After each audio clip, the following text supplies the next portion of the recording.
¿Qué tal? En esta ocasión vamos a ver una propiedad que se deriva de esta operación que es conocida como el producto de matrices, ¿no es cierto? Entonces, ¿cuál va a ser la propiedad que vamos a querer ver que se cumpla? Sería la siguiente. Nos dice que para toda matriz A, para toda matriz B y para toda matriz C, cada una en un respectivo conjunto, se debe cumplir la siguiente igualdad. Que nos dé lo mismo multiplicar primero la matriz B con la matriz C y de ahí multiplicar la matriz A que multiplicar A con B y después C. Bien, entonces comencemos. De manera que decimos o tomamos una matriz en cada uno de los conjuntos que están definidos aquí arriba, cualesquiera, ¿no es cierto? Cualquier matriz en cada uno de ellos. Y vamos a considerar lo siguiente. Como primer punto, vamos a tomar una matriz D que esté dentro de un conjunto que vemos que nos dice que todas sus entradas estén dentro del campo K, que es el mismo en el que están definidas las entradas de las matrices que he tomado, y sus dimensiones sean de M por Q. Ahora, no es que las dimensiones pueden ser cualquiera, que yo he puesto cualquier dimensión, sino que estas son el resultado de cómo voy a definir a mi matriz D. Pues en este caso D está definido como el producto de B con C. Entonces necesariamente el número de filas debe ser M y el número de columnas debe ser Q.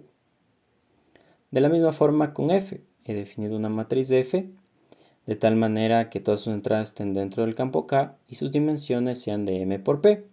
Pero ¿por qué son estas dimensiones? Pues porque F va a ser el resultado de multiplicar A con B. Entonces obligatoriamente el número de filas debe ser N y el número de columnas debe ser P. Así, esto es con la matriz E y G, que de igual manera he definido como el producto de otras dos matrices. Bien, ahora vamos a considerar solamente las ecuaciones 4 y 5. Entonces, ¿qué vamos a poder extraer? Como primer punto de la ecuación 4, vamos a tener que los elementos de esta matriz D van a estar o van a tener esta forma, ¿no es cierto? Con un sumatorio. Pues vuelvo a reiterar, D es el resultado de multiplicar B y C. Bien, entonces lo único que notan, ¿no es cierto? Es que aquí he usado otra letra, ¿no es cierto? Comúnmente se poner aquí I. Sin embargo, para probar esta propiedad, resulta más fácil la explicación si simplemente lo cambio por L. Y eso vamos a ver el porqué. Por otra parte, de 5 tenemos que los elementos de la matriz D van a tener esta forma, ¿no es cierto? Entonces, si se dan cuenta, aquí aparecen, ¿no es cierto?, las entradas de la matriz D y aquí aparece el L. Entonces, por esa razón es que yo he cambiado aquí el subíndice para que se vea mejor que aquí hago esta sustitución, ¿no es cierto? Entonces, lo que voy a hacer es unir estas dos ecuaciones y obtener lo siguiente. Entonces lo que he hecho es sustituir a lo que era igual las entradas de la matriz D. Nada más.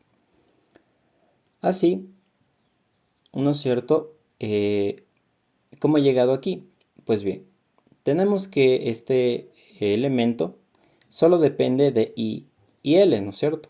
Pero no depende de K.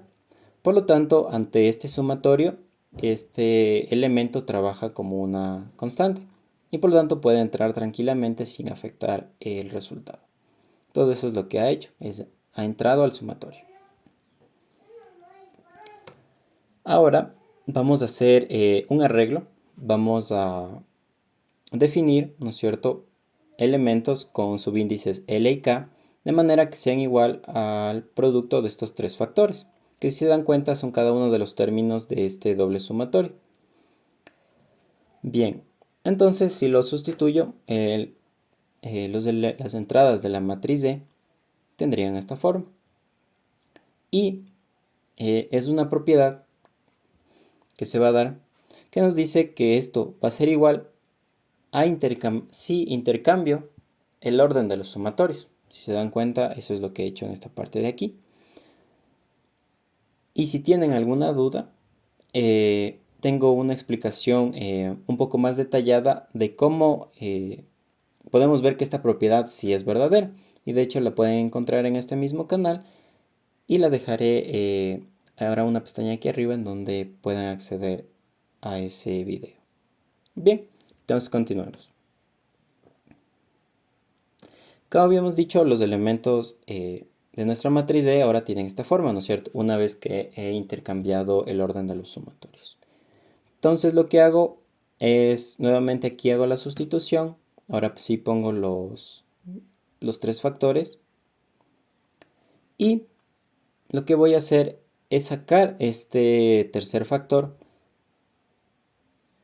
del sumatorio. Y puedo hacer eso, pues de este elemento, si se dan cuenta, solo depende de los subíndices k y j, pero no depende de L. Por lo tanto, esto es una constante dentro de este sumatorio, así que puede salir tranquilamente. Entonces lo he hecho salir y a esta ecuación la he llamado 8. Por otra parte, de las ideas iniciales, ¿no es cierto?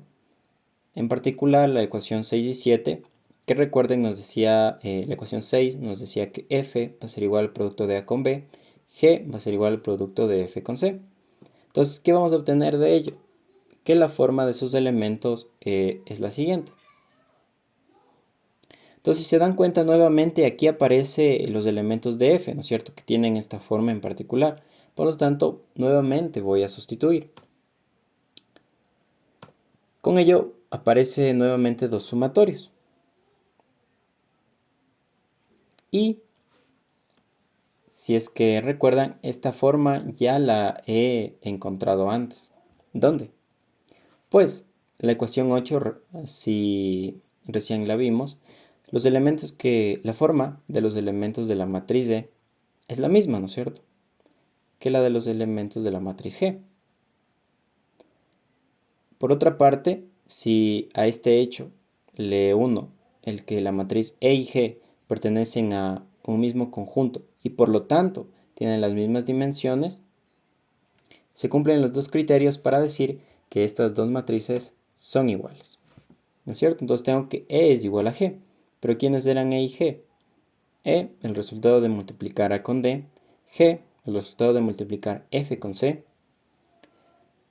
Ahora, ¿quiénes eran D y F? D, el resultado de multiplicar B con C. Y F, el resultado de multiplicar A con B. Entonces, si se dan cuenta, aquí ya tengo la igualdad a la que quería llegar. Bien, entonces esto ha sido todo por este video.